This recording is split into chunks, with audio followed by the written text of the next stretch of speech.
bertemu lagi dalam channel Cikgu Sel Tutorial. Kali ini kita akan membincangkan bagaimanakah keluk permintaan buruh diterbitkan. Langkah pertama adalah kita melukis keluk MRP.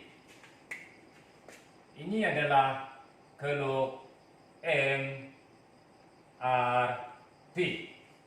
Dan langkah kedua adalah melukis keluk ERP.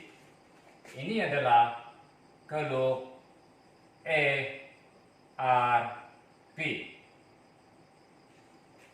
Pada kadar upah W0, ini adalah keluk kadar upah W0, yaitu juga bersamaan dengan MCF0,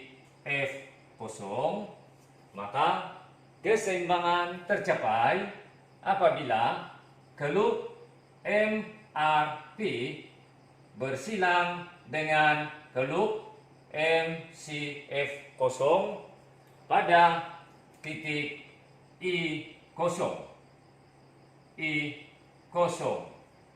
Kalau kita lihat ketika ini kuantiti permintaan buruh adalah pada L0. Kita akan lukis garisan putus-putus ke bawah, dan ini adalah kuantiti permintaan buruh L0 sama dengan yang di atas, dan kita akan lukis keluk upah buruh yang sama, yaitu pada kadar upah buruh yang sama W0. Kita akan lukis di sini. Ini juga adalah MCF0, dan titik keseimbangan ini kita labelkan sebagai E. Titik keseimbangan ini kita labelkan sebagai E. Dan ini adalah pada kadar upah yang sama, yaitu W0.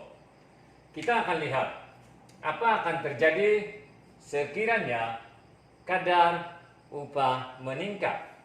Oke, sekarang sekiranya kadar upah meningkat kepada W1, kadar upah meningkat kepada W1, dan ini adalah MCF1. Keseimbangan tercapai apabila keluk MRP bersilang dengan keluk MCF pada titik I1. Ini adalah I1. Dan untuk membentuk keluk permintaan buruh, kita akan lukis satu lagi garisan putus-putus ke bawah sehingga sini, dan pada ketika ini kalau kita lihat kuantiti diminta untuk buruh adalah L1. Sini juga adalah L1. Ini menunjukkan apabila kadar upah meningkat, maka firma akan mengurangkan permintaan buruh. Apabila kadar upah meningkat dari W0 ke W1, maka firma akan mengurangkan permintaan buruh dari L0 kepada L1. Bagi menerbitkan keluk permintaan buruh, maka kita akan lukis pada kadar upah yang sama W1 di sini, dan ini adalah MCF1. Maka di sini kita lihat persilangan di antara kuantiti permintaan buruh L1 dengan kadar upah W1 adalah pada titik D. Dan Seterusnya, sekiranya kadar upah meningkat dari W1 ke W2, ini adalah kadar upah W2, dan ini adalah MCF2, maka keseimbangan tercapai apabila keluk MRP bersilang dengan keluk MCF2 pada titik I2. Dan pada ketika ini, kalau kita lihat kuantiti permintaan buruh adalah L2. Ini menunjukkan apabila kadar upah meningkat, maka firma akan mengurangkan permintaan buruh. Dan bagi menerbitkan keluk permintaan buruh, kita akan lukis sambung garisan putus-putus ke bawah pada L2, dan kita akan lukis keluk kadar upah pada W2, kadar upah yang sama W2. Ini adalah kadar upah yang sama W2, ini adalah MCF2, dan persilangan garisan putus-putus dengan W2 adalah pada titik C. Dan kita lihat apa akan terjadi sekiranya kadar upah terus meningkat. Sekiranya kadar upah terus meningkat pada kadar upah yang lebih tinggi, yaitu pada kadar upah W3, ini adalah MCF3, keseimbangan tercapai. Sepatutnya keseimbangan tercapai apabila keluk MRP bersilang dengan MCF pada titik ini adalah persilangan. Tetapi satu perkara yang perlu diketahui di sini, ketika ini tidak ada permintaan buruh. Pada kadar upah W3 tidak ada permintaan buruh. Firma tidak akan meminta buruh.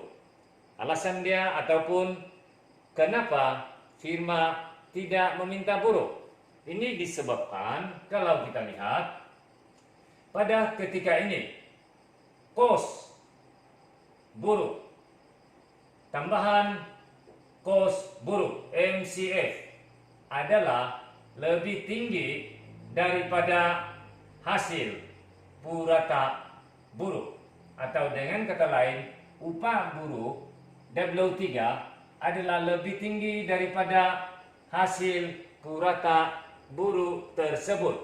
Maka dalam keadaan ini firma akan mengalami kerugian sekiranya firma meminta buruh.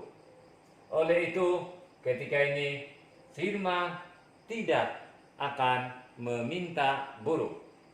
Jadi kalau kita lihat, ini adalah keluk MRP dan ini adalah keluk ERP, maka kadar upah yang lebih tinggi daripada W2 ataupun lebih tinggi daripada ERP, maka firma tidak akan meminta buruh. Jadi kalau kita lihat bagaimana keluk permintaan buruh diterbitkan adalah dengan cara kita akan sambungkan titik-titik E, B, C. Kita sambungkan titik-titik E, B, C. Kita sambungkan titik E, B, C, dan ini adalah keluk permintaan buruh. Jadi kalau kita lihat, kita sudah tunjukkan bagaimanakah keluk permintaan buruh dihasilkan, yaitu bersamaan dengan keluk MRP yang berada di bawah ERP. Oke, sekali lagi kalau kita lihat, keluk permintaan buruh adalah sebahagian daripada keluk MRP, yaitu keluk MRP yang berada di bawah keluk ERP. Oleh itu, kalau kita lihat, inilah keluk permintaan buruh. Jadi, kita sudah tunjukkan bagaimanakah keluk permintaan buruh diterbitkan, yaitu berbentuk mencerun ke bawah dari kiri ke kanan, menunjukkan bahwa ketika kadar upah yang rendah, maka kuantiti diminta terhadap buruh adalah tinggi, dan apabila kadar upah meningkat, permintaan buruh berkurangan, dan seterusnya. Apabila kadar upah meningkat lagi, permintaan buruh akan terus berkurangan. Oleh itu menunjukkan keluk permintaan buruh mencerun ke kanan, mencerun dari kiri ke kanan. Dan persoalannya, apakah faktor-faktor yang menyebabkan keluk permintaan buruh mencerun ke bawah dari kiri ke kanan? Faktor-faktor ini akan kita bincangkan pada pertemuan yang akan datang. Sekian dan terima kasih.